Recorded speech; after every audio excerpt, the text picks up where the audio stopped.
Yo, what's going on? Welcome back. Welcome back. This is Ola coming to you live from my Empire Pro Studios. Welcome back. All right. Welcome back. We talk about real estate over here. We talk about real estate wholesaling. We talk about everything making money with real estate here. That's what we talk about at my Empire Pro. Welcome to my Empire Pro. Yes, we have a little bit of things to talk about today. What's going on? Ramon, good to see you, man. All right, so we have a few things to talk about today. The top 20 housing markets. The topics are coming. They're coming. We're going to be talking about them as we continue to have this conversation. Let's just do some housekeeping rules real quickly. If you haven't done so, please do me a favor. Hit that like button, share, and subscribe. Let's see what's going on the channel. Again, we're actively actually right now trying to wake up the algorithms because we changed, we rebranded, and then obviously, subscriber numbers are useless these days. Okay, it's basically all about engagement. It's all about engagement. So, but we're working, and we plan to do some more work. Over here, we partner with you to close your real estate deals. We partner with you for exits, but we also partner with you in terms of your education on how to even generate leads and contracts in the first place. Okay. All right. So welcome back. It's good to have you. Even if you're watching a rebroadcast, thank you. So we're gauging things. Okay. We might be only to come here 2 or 3 times a week, just to make sure we stay on top of things. We talk about what the market is doing and stuff like that, right? But welcome back again. What is wholesaling? Why do we talk about wholesale? Because it's lucrative. It's a very lucrative opportunity for anybody who wants to make money from home.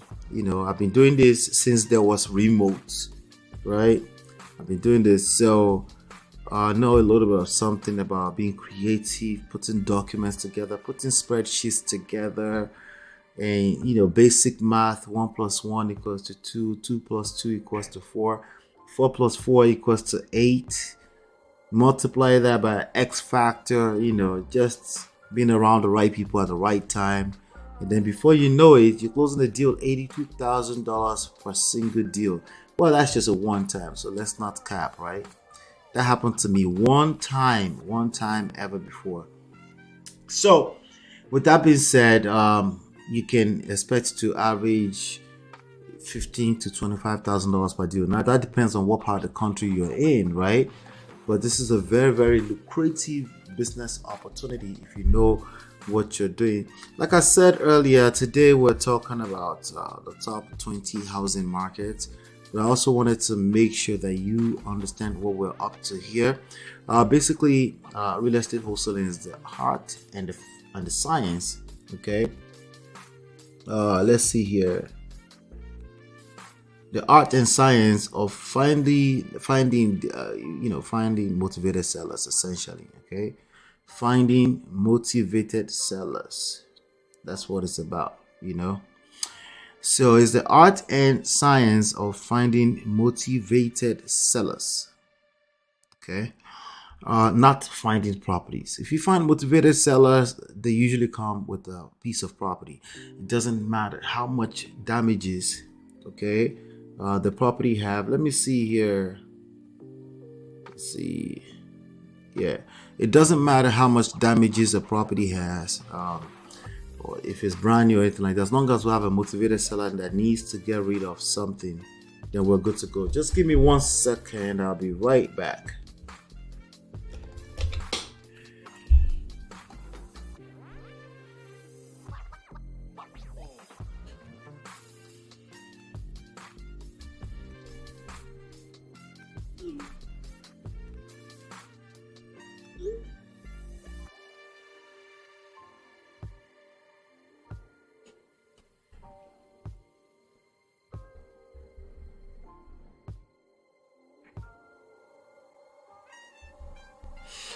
All right, sorry about that. Yep.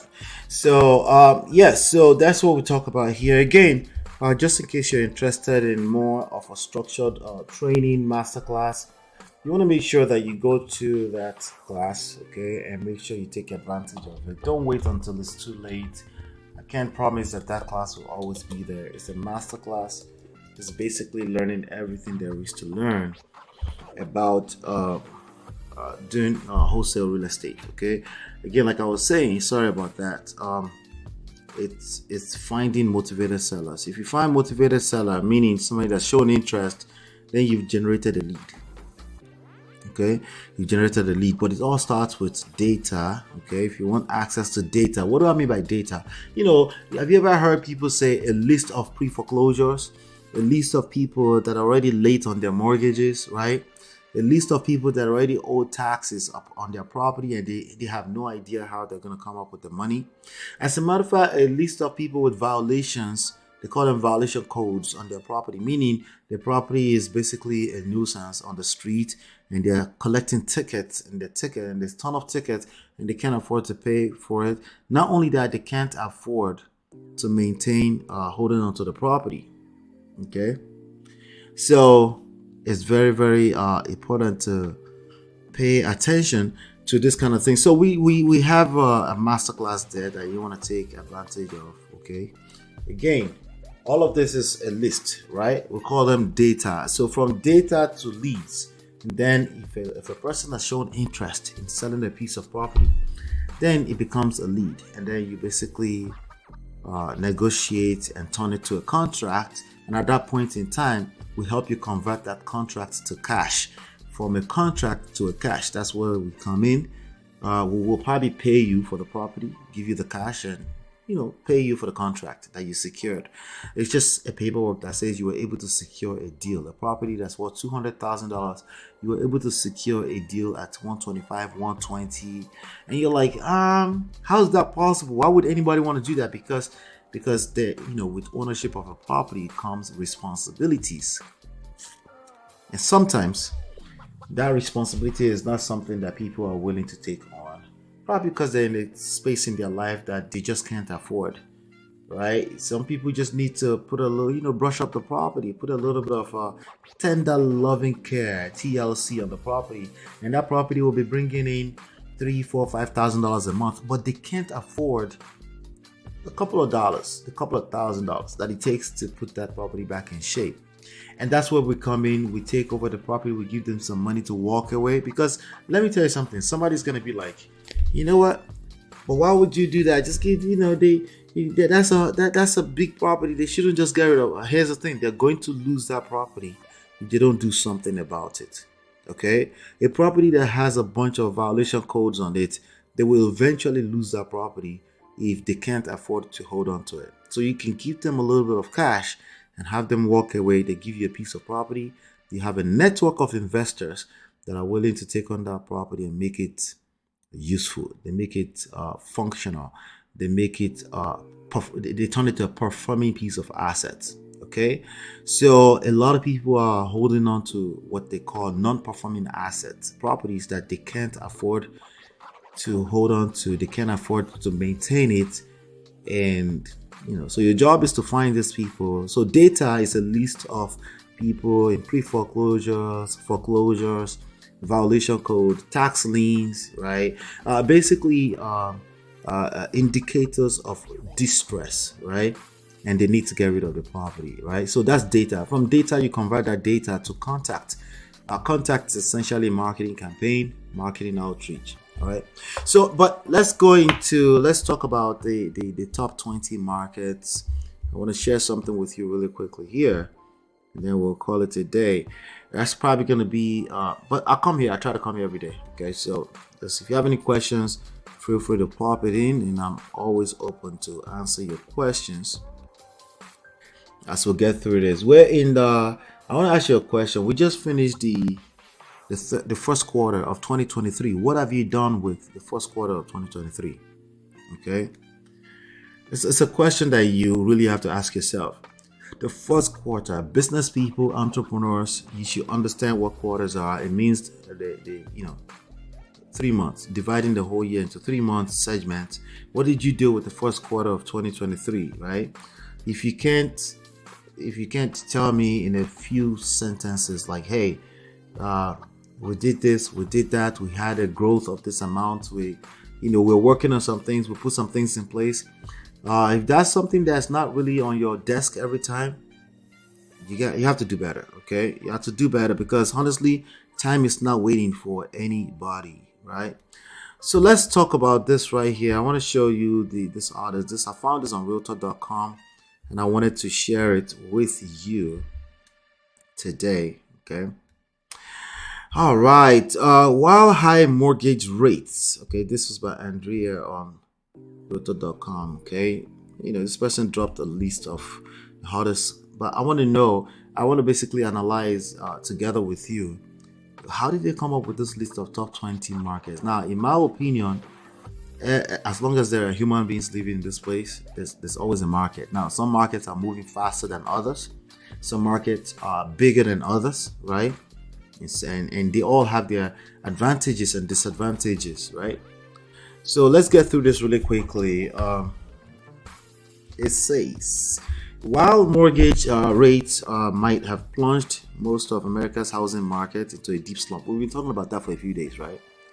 So you need to really make sure you make it back to these videos, because a lot of insights that I'm personally discovering that we might just well do it together, right? So the saying all real estate is local still applies. That's a fact. Real estate is all about location, and real estate is local. And certain cities are defying the odds and bucking this nationwide decline big time. Okay, so we've said that over the past few videos. We explain why some markets are just, they're doing better than others. Okay, so that's what we're talking about today. All right, so it says still applies, and certain cities are defying the odds and bucking this nationwide decline big time.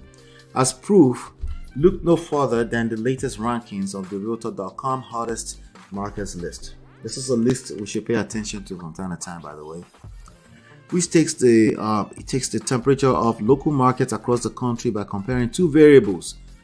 What were the variables? Demand, supply, right? Demand, supply, but there's a bigger variable. Interest rate is nobody's mate, right?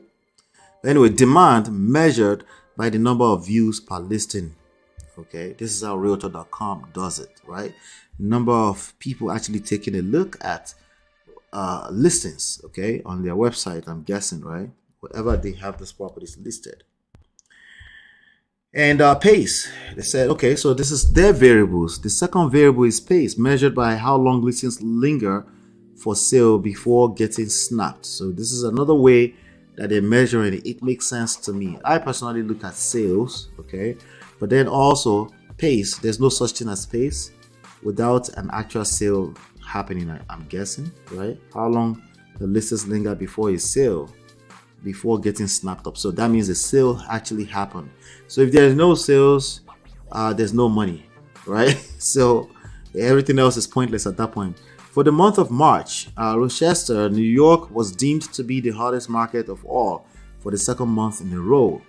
Okay, located near Lake Ontario, this unassuming city boasted listings that received 2.6 times more views than usual and spent a mere 26 days on the market before buyers pounced, right? What happened? Buyers pounced eventually, right? But it took just 28 days. The other number we looked at about 2 different episodes ago was basically saying anything under 60 days is beautiful, right? How do we know? Because there are places that houses will sit on the market for over 100 days, sometimes 250 days, right? Anyway, in other words, homes here are still flying off the market, right? Okay, so 2.6 times more views suddenly, right? Who knows why, right? Now, the hot on Rochester's heels at number 2, Manchester, New Hampshire, an hour north of Boston. I know where Manchester is, where homes received 3.1 times more views per listing and spent a mere 31 days. 30 days on the market. Wow. In third place is Hartford, Connecticut, where listings receive 3.8 times more views. That's demand. That's eyeballs. Eyeballs. The more eyeballs you can put on any type of commodity, product, services, views on the video, like obviously the more, the better, right? Now, not only that, these properties on average are actually converting to sales 36 days in Hartford, Connecticut. Metros, including the main city and surrounding towns, suburbs, and smaller urban areas. I wonder why. So here's the complete list here. Rochester, right, with the numbers, views per property, right?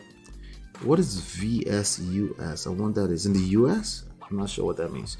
Median days on the market, right? Average days on the market, essentially. Median is not the same as average, right? But median, yeah, that's kind of tricky. Now, Realtor.com, like I said on one of the few videos in the past, they have invested interest in making people feel excited about markets, right? So median listing price, again, it's not something I pay too much attention to.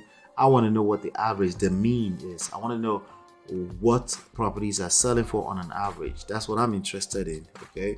Because I don't know what the maximum or the minimums are. I'm not willing to go into that right now. So I don't know what to do with the median number. For those of you that know stats, maybe you can correct me there. Number 4, Columbus, Ohio. 5, New Haven, Connecticut. That's another Connecticut on the list. Now this is pronounced Worcester, okay? I think it's pronounced, this is a British name, by the way. I think it's Worcester in, I don't know. Anyway, I know it's pronounced Worcester in Massachusetts, right? Is this Massachusetts? MA, yeah, it is, right? Springfield, MA is Massachusetts, I think so. Yes. Springfield is on that list as well. Concord, New Hampshire. I mean, this median prices are high here, $510,000. I'm trying to see if I see any familiar market. These are markets that nobody wants to go to. I would have guessed, but these people are telling me that I'm wrong, right? Maybe it's like secluded part of the town that's only certain people goes to, right? But anyway, let's look at some more of the analysis, right? Regardless of rising interest rates, buyer demand is high. Given the sluggish state of America's real estate as a whole, these bustling real estate markets beg the question, what do they have that other cities don't? Exactly. One clear draw is affordable prices. Let me take a look. Oh my God, $200,000 here in Canton, Ohio. Akron has $179,000. That's the lowest, I think, on that list. Wow, that's affordable. Okay. In Rochester, for instance, homes are listed for a median of $257, 40% below what you'll face nationwide at $424. Wow, that makes sense. With low prices like this, high interest rates are simply less of an issue. Nah. I still want low interest rate. But how realistic is 3%, 4% on a long-term or mid-term basis, right? Especially knowing that we have to pay for all that money that was printed, right?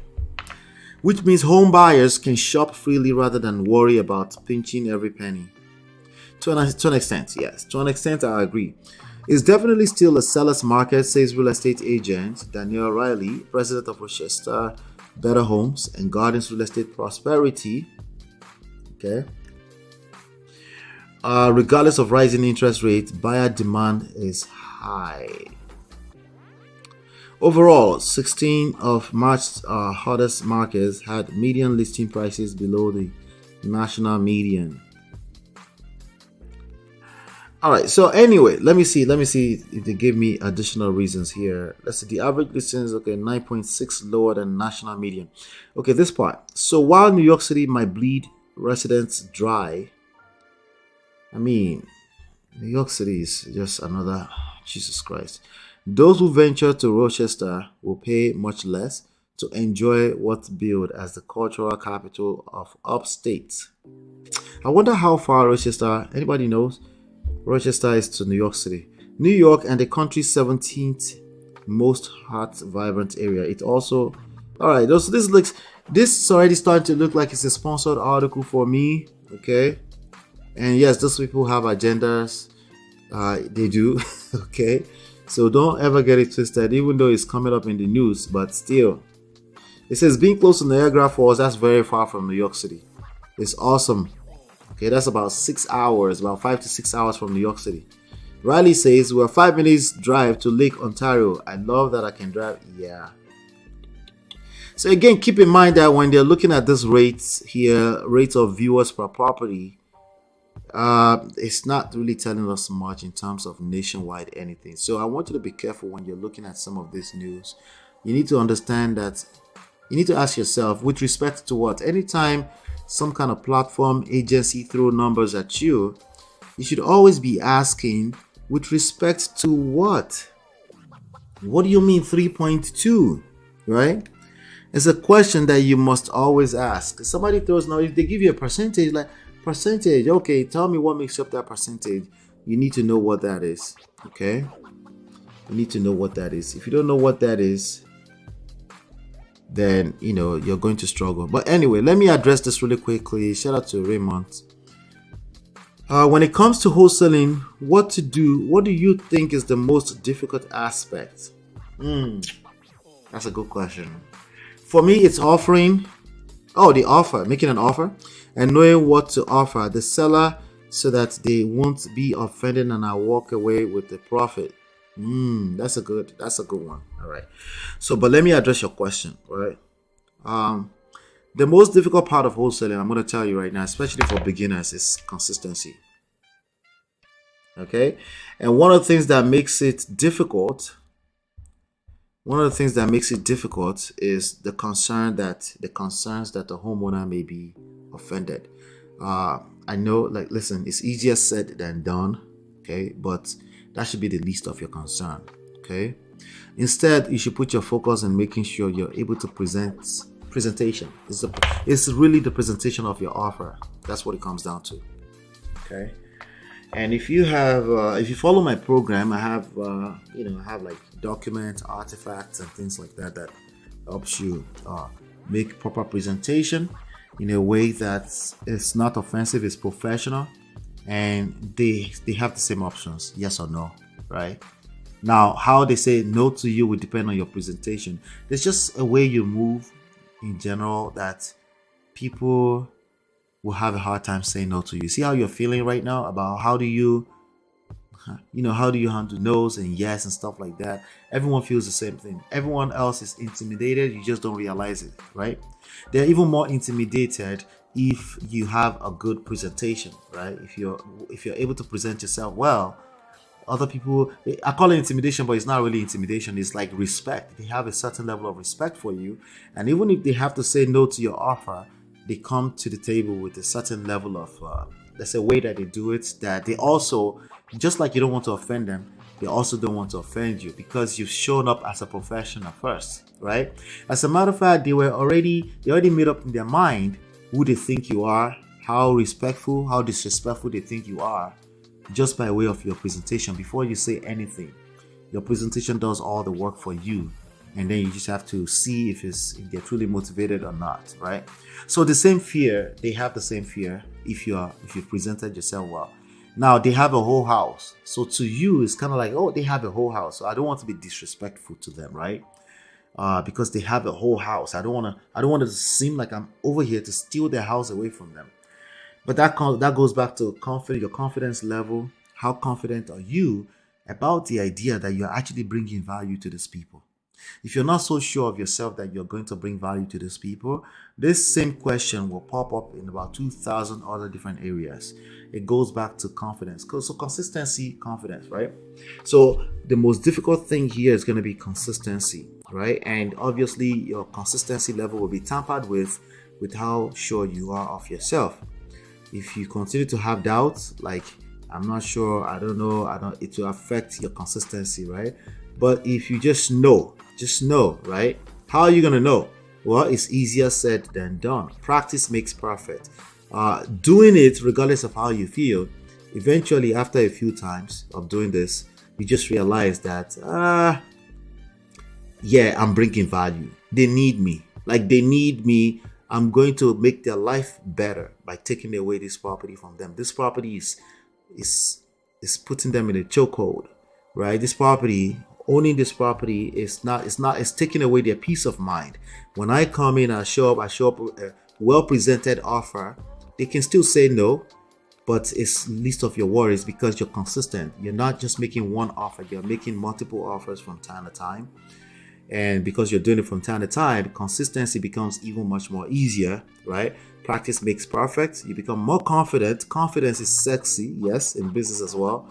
And it shows, that's why you have to make sure your presentation is good, right? And that presentation will do a lot of the heavy weight for you, right? So even if let's say you were just being completely crazy, right? Let's say you were being mad and you gave like a complete lowball offer that doesn't really make any sense. The way you present it will still make people say, instead of disrespecting, they'll be like, how did you come up with, they'll be curious. How did you come up with that number? They'll be curious to learn more about, and then you're in a position to bring them even more value. Educate them. You can show them some numbers. It's okay to show them numbers, right? Hey, this is the comparables going on in your area. This is what we can make happen. Worst case scenario, you know what? Give me some time. Let me ponder on it. Can you just sign here? We'll make it contingent upon satisfying these different terms. And then if I'm able to close, if I can get you some more money, I'll get you some more money too. How's that? How does that sound? Right?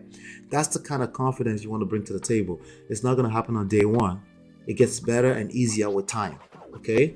So again, the real answer to the question is, when it comes to wholesaling, what do you think is the most difficult aspect? Consistency, especially if you don't have any experience or practice to really execute that. So you kind of like almost have to pretend. Some people call it fake it to make it. It just all depends on context. It's just you're practicing. You say, hey, this is my presentation. This is my offer. But let me know what you think, right? It doesn't always have to be about yes or no. It could just be maybe. Tell me, how did you come up with that offer? Well, I'm an investor. I do this so I can make money, right? So, but I also want to make sure you're happy, right? You can have all of that can be part of your conversation, right? And they respect you even better. But your presentation is everything, by all means. So make sure you're bringing value. You're bringing value and just stay consistent. The value you're bringing includes your presentation.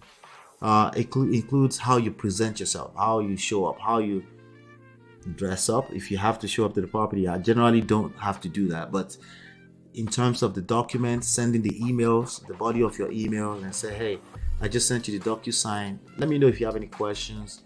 Call me if you have anything. You can text me. Feel free to text me, by the way. Just how you carry yourself, right? It shows up. But it's not necessarily talking like me.